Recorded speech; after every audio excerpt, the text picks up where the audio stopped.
year 2026. So I would like to take this opportunity to wish everyone a happy and prosperous 2026. So I would like to take this opportunity to wish everyone a happy and prosperous 2026. I wish you, your families, and your loved ones a lot of health for this year, a lot of success in everything you undertake, and a lot of selflessness and hard work. I know that the endurance and pace of the past 3 years has not been easy.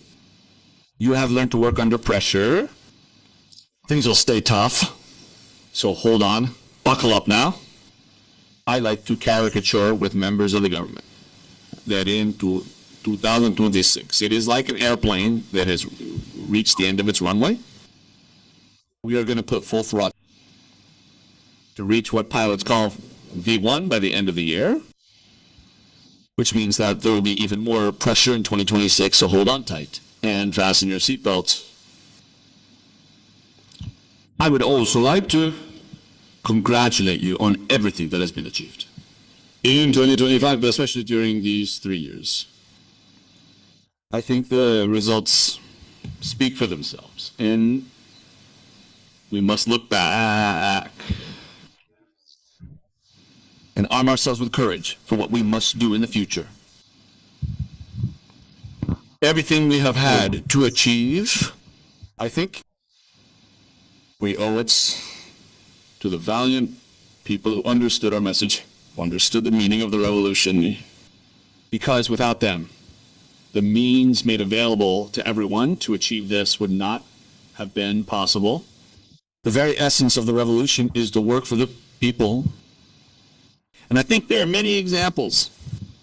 If you look at the field of agriculture this year, by the grace of God, we achieved record production, which has specific aspects that we have tried to introduce over the past 3 years. As I said, weak minds, small minds always think that it is impossible when we want to initiate great things, but we must not listen to them. If we were to listen to them, we would get discouraged. We would not be able to get started because there are also those who are there to discourage us in what we do. Well, when you decide to undertake something, they will mock you, make fun of you, to demotivate you, to make you not start. And I think that everyone has overcome this, because what I'm saying is not at the top of the stage, but also down to the citizens. At the village level, there is surge. Thus, everything previously thought impossible in Burkina Faso's agricultural sector is now a reality. We talked about cocoa. People shouted from the rooftops. Even some reactionaries here understand that no, it is not the priority. And yet, thank God, we have very good master chocolatiers, and our goal is not to produce to sell abroad, but to produce processed products for us here and for our children. Today, coffee is a reality on the banks of the Samand, and thank God we have Burkinabe people who process it. Besides those, there are many other speculations like wheat, pineapple, vine, and so on. Burkina farmers today grow diverse crops. Wheat, pineapple, vines, and more, transforming them locally within Burkina Faso. This creates jobs for the Burkina population, generating products we will consume. This success story inspires renewed courage for the future. Many other projects have been successful. When we take the field of education, many amphitheaters have been built. Last time at the council meeting, we adapted text that will allow us to equip these lecture halls and build new ones. Many schools and 100 training courses will open in 2026 on the edge of our growth centers, such as Bagre, Samandi, and others. This is to enable young Burkinabes to be able to transform, produce, and process what we do here. So we will no longer focus solely on general education. We talked about technical vocational education, and many modern high schools will open in 2026. In addition to that, we have decided to build a technological university, WCG. I hope that by the end of the year, you will see this university being built. The work has already started, and we have told companies to do everything they can to be on time so that next academic year we can welcome students in fields that are quite advanced in technology so that we can get up to speed. As I said, we are very far from that. We are in the 1800s. I think that in less than 5 years, we can jump at least 100 years to find ourselves in the 1950s at least and continue working like this. I admit it might be funny, but it's true. Up until now, we have seen our lives, the pace at which we are moving. It is not good. So we have to put pressure on ourselves to catch up.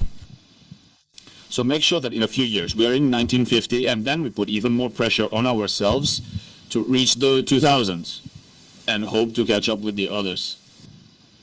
And it is possible, and I am happy to tell you that in this regard.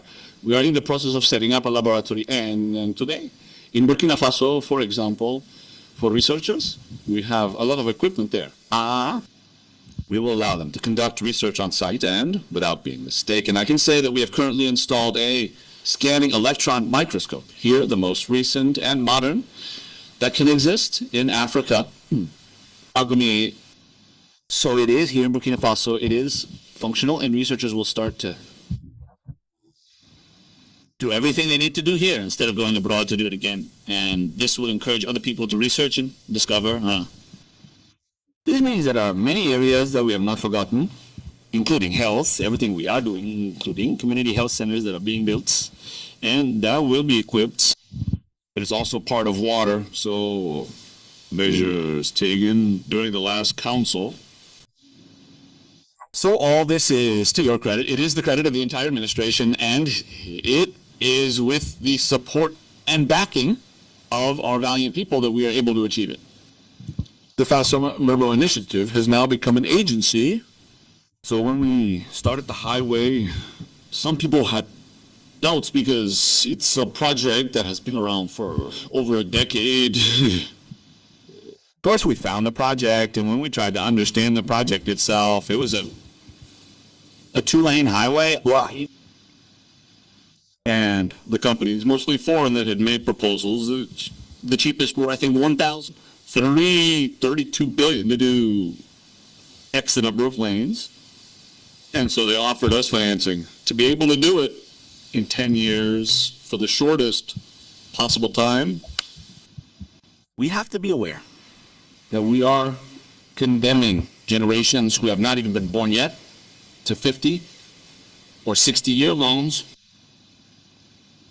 to build a highway with 2x the number of lanes that will soon be outdated.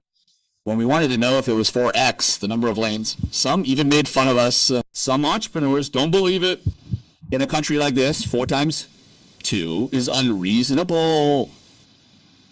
Some have said that it would cost us more than 3,000 billion. But as I say, in the revolution, it is responsibility. It is conscience. We are not going to fall into these patterns. That is why we decided to do it ourselves. Because we have confidence in our young engineers. We have confidence in the potential of the Burkinabe. So we looked for all kinds of equipment. Today on this construction site, I can say that the construction site is unique.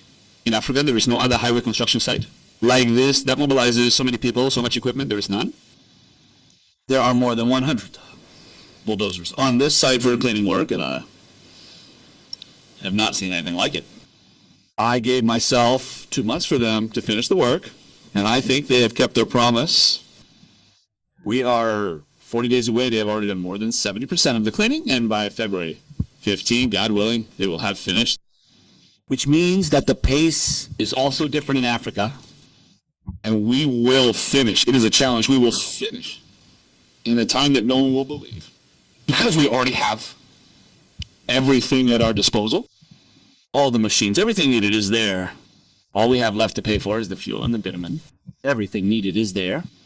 Which means that we will continue because there are many other highways that are due to be launched in 2026 and whose work is also due to start. Infrastructure is a priority. It helps everyone, whether it is the civilian population, the armed forces, the internal security forces. Everyone needs road infrastructure. This means that we must focus on these achievements, see what we have been able to achieve,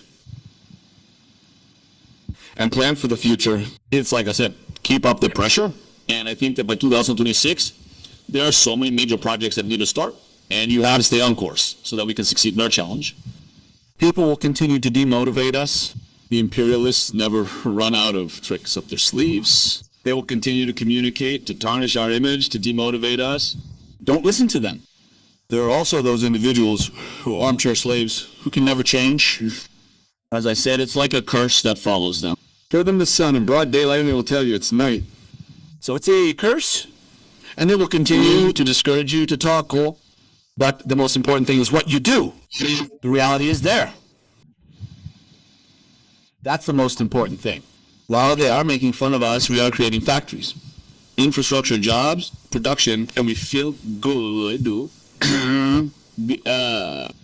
That's the most important thing. So I invite everyone to do as the valiant defense force, the security force, the valiant VDP, you see the imperialists, some NGOs, I don't know what, have tried everything to undermine their morale. They tried everything. They wrote, they intimidated, they threatened, but they are moving forward calmly on the ground. Today, some may be tired, they no longer talk about themselves. Some may be tired, they no longer talk about themselves, because the results are there. We are moving forward, and there are areas where we have already reached the limits of the border as we want it to be, being secured on the ground. It's going very well. They did as they did, and this is the place for me to pay tribute to them and invite them to continue this fight. And all those who are on the various projects, I was speaking right away in a way, but this is the place for me to congratulate them, to encourage them, because what we are doing is historic, and it is unique in Africa. And I think everyone who has the chance to participate in this should be proud. And all those who have not yet joined the dance, whether you are an engineer and you think you can contribute something, as I said, go ahead, do your bit, because tomorrow we will say, Bo, Baedo,